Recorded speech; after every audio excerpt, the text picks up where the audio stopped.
Very, such, so, two. এখানে মোট কয়টা শব্দ আছে? 4টা শব্দ আছে। 4টা শব্দই কিন্তু একই রকমের অর্থ দেয়। দেখেন, ভেরি শব্দের অর্থ কি? অনেক। সাচ শব্দের অর্থ কি? অনেক। সো শব্দের অর্থ কি? অনেক। টু শব্দের অর্থ কিন্তু অনেক। এই 4টা শব্দই একই রকমের অর্থ দেয়, অর্থাৎ কোনো কিছুর উপরে আধিক্য বোঝাতে এই 4টা শব্দই ব্যবহার করা হয়। তাহলে আমরা বেশি বা অনেক বোঝাতে কি যে কোনো জায়গায় এই 4টা শব্দ আমরা ব্যবহার করতে পারবো? উত্তর হলো না। এই 4টা শব্দ ব্যবহারের জন্য আপনাকে অবশ্যই কি করতে হবে?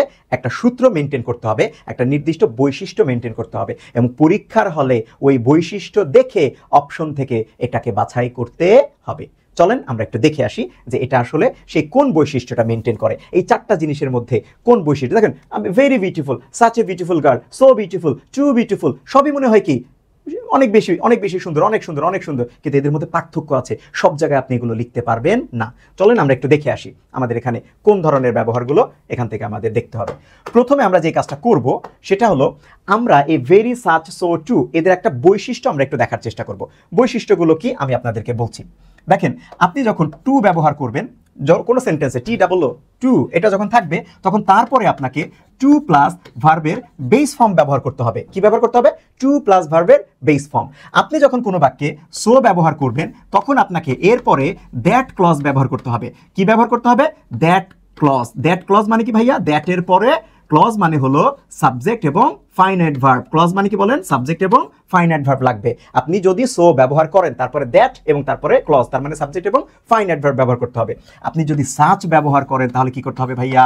এরপরেও আপনাকে কিন্তু দ্যাট এবং তারপরে ক্লজ অর্থাৎ সাবজেক্ট এবং ফাইনাইট ভার্ব ব্যবহার করতে হবে। এখন আপনি বলতে পারেন ভাইয়া তাহলে তো মিলে গেল, সোর পরেও আপনি দ্যাট ক্লজ দিতে বললেন আর আমার সাচের পরেও আপনি দ্যাট ক্লজ দিতে বললেন, তাহলে দুইটার মধ্যে পার্থক্য কি?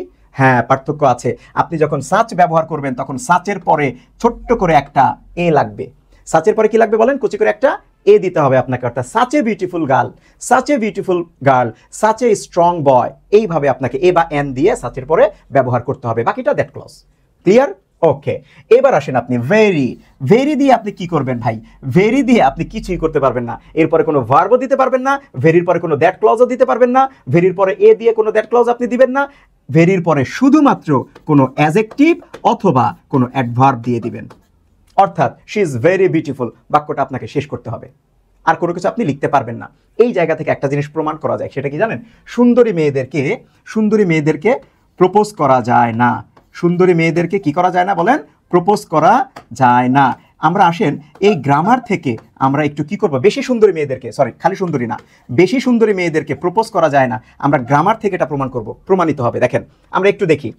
তাহলে আমরা কি দেখছি? টুর পরে টু প্লাস ভার্বের বেস ফর্ম, সোর পরে দ্যাট ক্লজ, সাচের পরে এ, তারপরে দ্যাট ক্লজ এবং ভেরির পরে অ্যাডজেক্টিভ অ্যাডভার্ব। দেখেন আমরা এক্সাম্পলগুলো একটু দেখি। প্রথম example, Tania is too beautiful. Tania এতই সুন্দর যে টু বিউটিফুল। তাহলে আপনি প্রপোজ করতে পারবেন কিভাবে? দেখেন, Tania is too beautiful to propose. এই যে দেখেন টু বলছেন, তাহলে এরপর আপনি কি লিখবেন? টু প্লাস ভার্বের বেস ফর্ম। তাহলে এই যে দেখেন to propose. Tania is too beautiful to propose.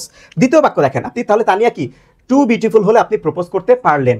এবার আসেন, Tania is so beautiful. So beautiful এই যে সোর পরে কি দিতে হয়? দ্যাট ক্লজ দিতে হয়। তাহলে Tania is so beautiful that I can not but propose. তার মানে তানিয়া এত সুন্দর যে আমি প্রপোজ না করে পারলাম না। I can not but propose. Okay, এইবার আসেন আপনি 3 number, Tania is such a beautiful girl. Such a beautiful গার্লের পর আপনি সাচের পরে কি দিবেন? দ্যাট ক্লজ দিবেন। তাহলে দেখেন আপনাকে লিখতে হবে Tania is such a beautiful girl that I can not but propose.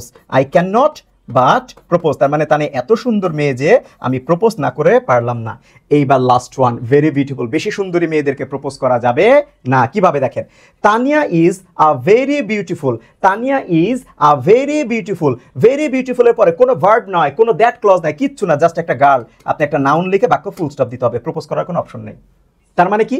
আপনি যদি টু বিউটিফুল মেয়ে দেখেন আপনি প্রপোজ করতে পারবেন, সো বিউটিফুল মেয়ে দেখেন that I can not but দিয়ে প্রপোজ করতে পারবেন, সাচ এ বিউটিফুল গার্ল দেখেন আপনি that I can not but দিয়ে প্রপোজ করতে পারবেন। কিন্তু আপনি যখন ভেরি বিউটিফুল গার্ল দেখবেন বাক্য ফুল স্টপ, কিচ্ছু দেওয়া যাবে না। তার মানে বাক্যে ভেরি সেখানেই বসে, যার পরে অ্যাডজেক্টিভ অ্যাডভার্ব দিয়ে বাক্য শেষ করতে হয়, নতুন কোনো ভার্ব বা ক্লজ দেওয়া যায় না। এই জায়গা থেকে আমরা প্রমাণ করলাম বেশি সুন্দরী বা ভেরি বিউটিফুল গার্লদেরকে প্রপোজ করার মতো কোনো অপশন নাই, প্রমাণিত। আপনি এটা বিশ্বাস করেন বা না করেন এটা আপনার বিষয়। তার মানে আমরা আজকে সো, টু, সাচ এবং ভেরি, এই চারটা একই রকমের শব্দ যেটা আধিক্য বোঝানোর জন্য ব্যবহার করা হয়, তার ব্যবহারগুলো আমরা দেখলাম। এবং ভাই পরীক্ষার হলে আপনি আনসারে এগুলো শূন্যস্থানে বসাবেন কখন জানেন? পরের অংশটা দেখে।